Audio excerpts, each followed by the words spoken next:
Welcome to my YouTube channel SSK educator. तो student, आज का ये वीडियो आप लोगों के बोर्ड एग्जाम का प्रश्न पत्र का सलूशन है। तो स्टूडेंट, आइए इस सभी क्वेश्चन को सॉल्व करते हैं और आप लोग अपने मिला करके सभी क्वेश्चंस का कमेंट कीजिएगा कि आपका कितना सही है।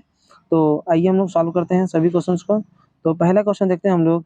प्रकाश का जो परावर्तन का नियम होता है, जो लॉ ऑफ रिफ्लेक्शन होता है, वो किसके किसके लिए ट्रू होता है। तो आप लोगों के पास 4 ऑप्शन दिया गया है। इन चारों ऑप्शन में से कोई एक ऑप्शन ही सही होगा। तो यहाँ पे दिख रहा है 3-3 ऑप्शन सही है। इसका मतलब क्या हुआ, चौथा ऑप्शन इसका सही होगा, क्योंकि अवतल दर्पण के लिए भी सत्य होता है, उत्तल दर्पण के लिए भी सत्य होता है और समतल दर्पण के लिए भी सत्य होता है। तो इसका मतलब हमारा जो इसका ऑप्शन होगा डी होगा, यानी कि पहले वाले क्वेश्चन का ऑप्शन क्या हो गया, डी हो गया। अब आइए क्वेश्चन नंबर 2 की तरफ चलते हैं। कह रहा है किसी वस्तु का आवर्धित काल्पनिक प्रतिबिंब बनता है, यानी कि मैग्नीफाइंग और काल्पनिक इमेजिनरी जो प्रतिबिंब बनता है किसके लिए बनता है। यहाँ पे देखिए किसके लिए होता है, ये उत्तल लेंस या फिर उत्तल लेंस, फिर है उत्तल दर्पण या फिर अवतल दर्पण। तो इसका ऑप्शन क्या सही होता है, सी सही होता है, क्योंकि अवतल दर्पण के द्वारा क्या होता है, ये मैग्नीफाइंग और इमेजिनरी बनता है। क्वेश्चन नंबर 3 देखिए क्या होता है। क्वेश्चन नंबर 3 क्या कह रहा है, अत्यधिक उच्च प्रतिरोध वाला पदार्थ है, यानी कोई ऐसा मटेरियल बताना है हमको जिसका रेजिस्टेंस क्या होगा, हाई हो, जिसका रेजिस्टेंस क्या हो, हाई हाई रेजिस्टेंस वाला, यानी ऐसा मटेरियल बताना है जिस चारों में से जो क्या हो, रेजिस्टेंस हाई होता है। देखिए चालक जो होता है कंडक्टर होता है, कंडक्टर में क्या होता है, आसानी से करंट फ्लो होती है। सुपर कंडक्टर होता है और अच्छा चालक होता है। अर्धचालक यानी सेमी कंडक्टर, इसमें भी करंट फ्लो हो सकती है लेकिन उतना अच्छे से नहीं हो सकती है, इसलिए इसका भी ऑप्शन क्या होता है, डी ही होता है ना, यानी कि विद्युत रोधी। जो पदार्थ विद्युत को रोकते हैं उसकी क्या होते हैं, हाई रेजिस्टेंस होते हैं, बहुत ज़्यादा प्रतिरोध होता है। तो इसका ऑप्शन भी क्या होगा, तीसरे का ऑप्शन भी क्या होगा, डी हो गया। तो स्टूडेंट, आइए क्वेश्चन नंबर 4 की तरफ चलते हैं, जो कि बहुत ही इंपॉर्टेंट था, क्योंकि ये जो वीडियो हम बनाए थे इसके पहले वाले में, इसमें से कई क्वेश्चन ऐसे हैं जो कि उसमें दिए गए थे। अगर आप लोग उस वीडियो को देखे होंगे तो आप लोगों का क्वेश्चन काफ़ी सॉल्व हो गया होगा। तो आइए क्वेश्चन नंबर 4 का ऑप्शन क्या होगा। ये क्या कह रहा है, विद्युत शक्ति का इकाई, यानी कि ये आपके क्वेश्चन में दिया गया था। विद्युत शक्ति इलेक्ट्रिक पावर का जो यूनिट होता है क्या होता है, वाट होता है, वोल्ट होता है, जूल होता है कि कूलाम होता है। तो कूलाम होगा नहीं, कूलाम चार्ज का होता है, वोल्ट होता नहीं है, विभवांतर का होता है, इसलिए इसका मतलब क्या होता है, वाट होता है ना, वाट। यानी कि इसका जो ऑप्शन हो गया बी हो गया, क्या हो गया, ऑप्शन बी, यानी कि चौथे क्वेश्चन का भी सोल्यूशन आपको मिल गया। अब आइए क्वेश्चन नंबर 5 की तरफ चलते हैं। क्वेश्चन नंबर 5 कह रहा है कि एक विद्युत केतली में प्रवाहित धारा 3 गुनी कर दी जाए। देखिए 3 गुनी कर दी जा रही है। तो देखिए बहुत इंपॉर्टेंट क्वेश्चन है यह। विद्युत धारा में है ना, formula H equal to I square R T होता है ना, आई स्क्वायर आर टी। तो अगर कह रहा है करंट, यानी करंट को 3 गुना कर दिया जाता है, पहले करंट आई था अब 3 गुना कर 3 आई कर दिया जाता है, तो हीट में क्या प्रभाव पड़ेगा, यानी कि उसके तापमान में कितनी वृद्धि हो जाएगी। तो जब इसको स्क्वायर करेंगे तो 9 आई हो जाएगा, यानी पहले की अपेक्षा 9 गुना हो जाएगा, यानी कि इसका जो ऑप्शन होता है सी हो जाएगा, यानी इसका ऑप्शन सी हो जाएगा। यानी कि जब हम उसकी धारा को 3 गुना करेंगे तो इसका जो हीटिंग इफेक्ट हो जाएगा वो क्या हो जाएगा, 9 गुना हो जाएगा। तो क्वेश्चन नंबर 5 का ऑप्शन 3 हो गया, सी। एक व्यक्ति दूर स्थित वस्तु को स्पष्ट रूप से देखने में असमर्थ है। देखिए क्वेश्चन उल्टा पूछा हुआ है। बच्चे सोच रहे होंगे कि एक व्यक्ति दूर वस्तु को अच्छे से देख लेता है, तो पूरी क्वेश्चन को पढ़ना चाहिए आप लोगों को। तो देखिए क्या है, एक व्यक्ति दूर स्थित वस्तुओं को स्पष्ट रूप से देखने में असमर्थ है, यानी कि दूर की वस्तु को जब नहीं देख पाता है तो क्या होता है, क्या होता है, शॉर्ट साइटनेस होता है। यानी नज़दीक की वस्तु जब दिखती है और दूर की वस्तु नहीं दिखती है तो क्या होता है, नियर साइटनेस, निकट दृष्टि दोष होता है। इसका ऑप्शन क्या हो गया, बी हो गया सही, यानी कि क्वेश्चन नंबर 6 का ऑप्शन क्या हो गया, बी हो गया, है ना। आइए क्वेश्चन नंबर 7 की तरफ चलते हैं। क्वेश्चन नंबर 7 क्या है, एक अवतल दर्पण किसी वस्तु का वास्तविक और उल्टा और अत्यधिक छोटा प्रतिबिंब बनाता है। मान लीजिए एक अवतल दर्पण है, यहाँ पे अवतल दर्पण है, अब कह रहे हैं अत्यधिक छोटा बनाता है, उल्टा बनाता है और वास्तविक बनाता है, यानी कि ये जो वस्तु होगा अनंत पे रखी गई होगी। जब किसी वस्तु को हम लोग अनंत पे रखते हैं तो उसका वस्तु का प्रतिबिंब क्या होता है, अत्यधिक छोटा बनता है और वास्तविक बनता है और उल्टा बनता है। इसका मतलब देखिए अवतल दर्पण में केवल एक ही बार सीधा बनता है, ठीक है, कब कब, फोकस और ध्रुव के बीच में जब किसी वस्तु को रखते हैं तब। इसका मतलब इसका जो ऑप्शन हो गया क्या हो गया, अनंत हो गया। यानी अनंत पे जब हम किसी वस्तु को रखेंगे उसका प्रतिबिंब कहाँ बनेगा, बहुत छोटा बनेगा। ठीक है, अब क्वेश्चन नंबर क्या आता है, 7 की तरफ आते हैं। 7 हो गया, 8 नंबर। अब 8 नंबर लिखिएगा,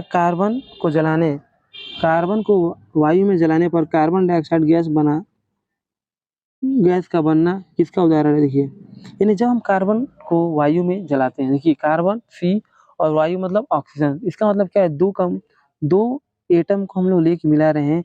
इसका मतलब क्या, विस्थापन होगा नहीं, वियोजन टूट नहीं रहा है, द्विविस्थापन हो नहीं रहा है। यानी कि इसका सिंपल सा आंसर जो था आपका ए था, संयोजन, यानी कंबाइन हो रहा है, क्योंकि कार्बन एक एटम है और दूसरा क्या है, कार्बन डाइऑक्साइड है। तो दोनों को कंबाइन करते हैं तो क्या बनता है, एक कोई अनदर कंपाउंड बनता है जिसे हम क्या कहेंगे, संयोजन अभिक्रिया कहेंगे। तो आइए अब क्वेश्चन नंबर 9 की तरफ चलते हैं, जो कि बहुत ही इंपॉर्टेंट यानी कि बहुत ही इजी क्वेश्चन था। क्वेश्चन नंबर 9 देखिए क्या कह रहा है, विरंजक चूर्ण पर तनु सल्फ्यूरिक अम्ल की अभिक्रिया से गैस निकलती है। जब इनका रिएक्शन कराते हैं तो क्या निकलती है स्टूडेंट्स, हाइड्रोजन गैस निकलती है। ठीक है, इसका ऑप्शन क्या हो गया, ए सही हो गया। यानी कि 9 का क्वेश्चन जो हो गया, क्वेश्चन नंबर 9 का जो ऑप्शन हो गया ए। तो अब चलिए क्वेश्चन नंबर 10 की तरफ चलते हैं। सामान्य तापक्रम तथा दाब में द्रव के रूप में पाया जाने वाला अधातु है। तो अधातु क्या है यहाँ पे, क्वेश्चन नंबर 10 का ऑप्शन क्या हो गया, बी हो गया, यानी कि ब्रोमीन हो गया। ठीक है, यानी क्वेश्चन नंबर 10 का जो ऑप्शन हो गया ब्रोमीन हो गया। अब आइए देखते हैं क्वेश्चन नंबर 11, जो कि हमारे इस मॉडल पेपर में दिया गया था। ये क्वेश्चन, प्रोपेनॉन का क्रियात्मक समूह क्या है। देखिए प्रोपेनॉन अगर अच्छे से पढ़ेंगे आप लोग आईयूपीएसी नाम, तो आसानी से इसे कर सकते हैं। प्रोपेनॉन यानी कि ऑन आ रहा है ना, ऑन कब होता है, कीटोन ग्रुप होता है। यानी कि ऑप्शन नंबर सी हो गया आपका सही। यानी कि 11 नंबर क्वेश्चन का क्या हो गया, ऑप्शन नंबर सी हो गया। ये कार्बोक्सिलिक एसिड होता है, एल्डिहाइड होता है या एल्कोहल होता है। तो आपका कीटोनिक ग्रुप है यहाँ पे, यानी कि प्रोपेन में कौन सा ग्रुप होगा, क्रियात्मक समूह कीटोन ग्रुप होगा, इसलिए क्या होगा, ऑप्शन नंबर इसका सी हो जाता है 11 का। तो आइए अब हम लोग 12 नंबर क्वेश्चन देखते हैं, जो कि पिछले मॉडल पेपर में ये भी क्वेश्चन दिया गया था स्ट्रक्चर बनाने के लिए, जो कि स्ट्रक्चर बना के दे दिया गया है। देखिए, अब देखिए एल्डिहाइड में बताए हैं CHO होता है जिसमें, यानी CHO देखिए कहाँ कहाँ है, CHO केवल और केवल एक ही जगह है, यानी कि इसका पहले को बी से मिला देंगे। अब देखिए एल्काइन आइन, यानी कि क्या आ गया, आइन मैंने ट्रिपल बॉन्ड ढूंढी है अब, है ना, वाई यानी कि ट्रिपल बॉन्ड का हो गया, इसका डी हो गया। अब कार्बोक्सिलिक एसिड क्या है, यानी कि COOH होता है, तो ये हो गया। और हेलो एल्केन, हेलो मतलब होता है क्लोरीन ब्रोमीन आयोडीन हो जाए, यानी कि इसका ऑप्शन सी से मिल रहा है। तो अब मिलाइए, पहले का बी यानी दूसरे का डी और तीसरे का ए और चौथे का, यानी कि ऑप्शन नंबर क्या हो गया, डी हो गया सही। इसका ऑप्शन नंबर डी क्या हो गया आपका 12 नंबर क्वेश्चन का सही हो गया। अब आइए देखते हैं क्वेश्चन नंबर 13 की तरफ। ये बहुत ही इंपॉर्टेंट क्वेश्चन था और बहुत इजी क्वेश्चन था, जो कि बच्चे साल में थोड़ा भी पढ़ के गए होंगे तो इसे कर दिए होंगे। 13 नंबर क्वेश्चन क्या करे, कार्बन एटम की जो वैलेंसी होती है कितनी होती है, यानी कि कार्बन की एटॉमिक नंबर 6 होती है, तो इसकी एटम आउटर सेल में कितने इलेक्ट्रॉन होते हैं, 4 इलेक्ट्रॉन होते हैं। यानी जितने आउटर सेल में इलेक्ट्रॉन होते हैं वही क्या होती है, इसकी वैलेंसी होती है। यानी कि इसका ऑप्शन क्या हो गया, 13 का ऑप्शन नंबर बी हो गया। ठीक है, यानी कि 4 इसकी होगी। पिछले एग्जाम में भी ये पूछा था, यानी कि पिछले 2022 के बोर्ड एग्जाम में भी ये क्वेश्चन पूछा हुआ है, तो इसके बहुत ईजी क्वेश्चन था, आप लोग मॉडल पेपर सॉल्व किए होंगे तो हो गया होगा। तो आइए बायो वाले सेक्शन में चलते हैं। तो क्वेश्चन नंबर 14 का देखिए, बायोलॉजी का 14 नंबर का पहला है, वह जैविक प्रक्रम जिसके द्वारा हानिकारक पदार्थों का निष्कासन शरीर से होता है। ये तो जनरली बच्चा 6-7 में पढ़ता होगा तो भी जानता होगा इस क्वेश्चन को, क्योंकि जब हम लोग क्या करते एक्सक्रीशन करते हैं तो क्या होता है, हमारे बॉडी से अपशिष्ट पदार्थ बाहर निकलता है। तो क्वेश्चन नंबर 14 का क्या हो गया, बी हो जाता है ऑप्शन, यानी कि बी। क्वेश्चन नंबर 14 क्या हो गया, बी। तो 14 नंबर क्वेश्चन का आपका आंसर हो गया बी। आइए प्रकाश 15 नंबर देखते हैं। 15 नंबर क्या हो गया, प्रकाश संश्लेषण के दौरान निम्न में से कौन सी एक क्रिया नहीं होती है। तो इसका जो आंसर होगा वो आपका डी होगा, ग्लूकोज का पायरुविक अम्ल में विखंडन नहीं होता है। ये गलत है आपका, यानी कि ये आपका सही हो गया। वही 16 नंबर क्वेश्चन को देखते हैं हम लोग। प्राकृत वर्णन और चयन द्वारा जैव विकास के सिद्धांत किसने प्रतिपादित किया है।